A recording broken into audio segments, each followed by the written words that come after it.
মানুষ ইমোশনাল হয়ে বাবাকে 7 মাস পর দেখে কাঁদতেই পারে, সেটার সাথে আসলে ওর হ্যাপিনেস বা আনহ্যাপিনেস কিভাবে জড়িত আমি সেটা বুঝতে পারিনি। যাই হোক, আমি এখানে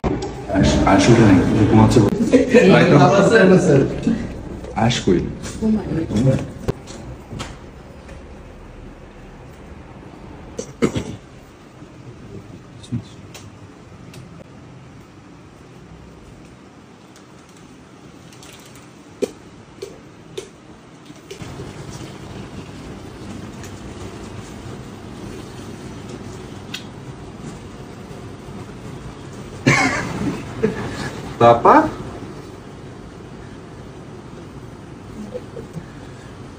কি হয়েছে? দুটো পাখি সারপ্রাইজ।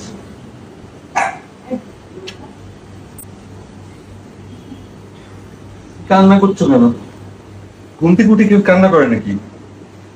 হ্যাঁ, একটা সিম্পল ভিডিও আয়েশের বাবার, যেটা আসলে আয়েশের বাবা হয়তো খুব খুশিতেই হয়তো ভিডিওটা আপলোড করেছে, কারণ এটা তার কাছে হয়তো মনে হয়েছে যে অনেকদিন পর ছেলের সাথে দেখা হয়েছে, ছেলে খুশিতে কান্না করেছে, এটা অ্যাজ সিম্পল অ্যাজ দ্যাট। সেই খুশি থেকে হয়তো সে ভিডিওটা আপলোড করেছে, বাট ভিডিওর পরবর্তীতে এতটা নেগেটিভিটি হবে এটা হয়তো সে ভাবেনি।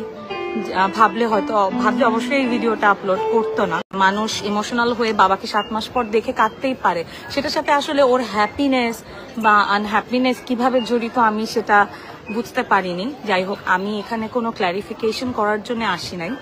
আমি এখানে আসলে আসছি এটা বলার জন্য যে ও তো স্কুলে যায়, ওর জীবনে অপ্রাপ্তি আছে অবশ্যই, বাবা মা একসাথে না থাকাটা একটা অপ্রাপ্তি।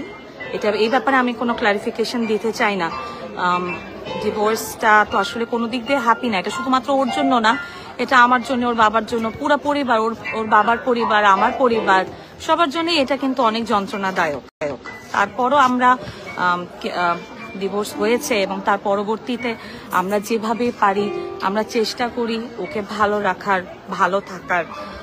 আমাদের যতটুকু ওর বাবার, আমার এবং আমাদের দুই পরিবারই কখনো আমরা ওকে কোনো রকমের নেগেটিভিটির মধ্যে ফেলতে চাই না, বাট এখন সামহাও একটা ছোট ভিডিওর ক্লিপের কারণে ওকে বিভিন্ন নেগেটিভিটির মধ্যে পড়তে হচ্ছে। আলহামদুলিল্লাহ ও জানেও না, ও বুঝেও না, ওকে হয়তো ওর স্কুলেও কেউ আজ পর্যন্ত কখনো বুলিং এর শিকার ওকে হতে হয়নি, বাট আমি এতটুকুই বলবো যে আয়াস খুব হ্যাপি একটা কিড।